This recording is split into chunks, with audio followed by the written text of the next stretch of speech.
Okay, the parts just came in from Tiger Direct, and we're going to be building a gaming computer for my son, so we're going to tape the whole thing for the show. I thought it'd be kind of interesting to see the process.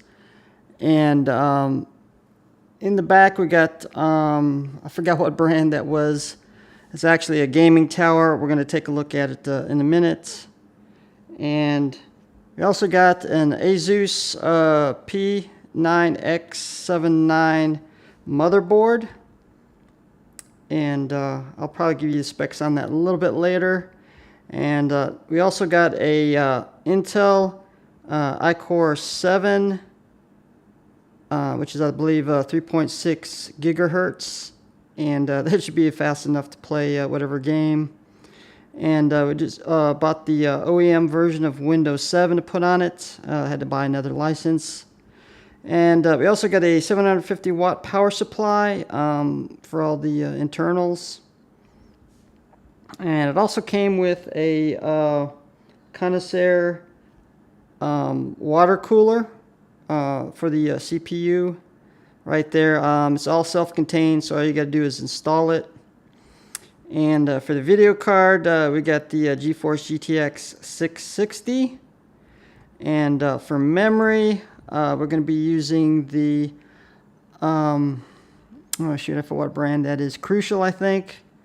And we got two 8 gigabyte sticks for a total of 16.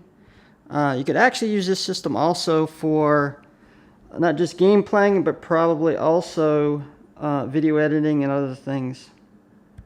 And we're going to take a little bit closer look at the gaming computer tower, which is UltraRogue M950, and has enough space for about 8 hard drives, 3.5 in size.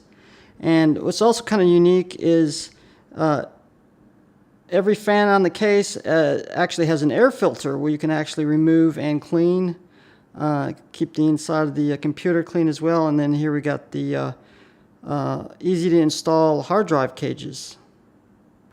Okay, we just got it assembled, and we're kind of just testing it out, doing a little bit burn-in, make sure we don't have any problems. And we can go ahead and okay, that's what looks like when we got it open. And the water cooler was a little tricky. It wasn't quite self-explanatory. Motherboard manual didn't really say where to hook up the power, so I was afraid I was going to burn out the CPU. But once I hooked it up and got it going, it was all fine. Now initially, I'm not used to. I haven't built a computer in I don't know how long, and there's actually a power. Now there's like 2 power cords that go to the motherboard, which I didn't know. And I was got error messages for about 20 minutes, which I figured out and fixed it up. And now we actually got 1 terabyte hard drive. We also got a 120 gigabyte SSD. And we also installed a DVD ROM drive, so we can install Windows 7 on it. And there we go. We got the EGA GeForce GTX 660. I haven't played any big graphics yet, tested out. And really nice.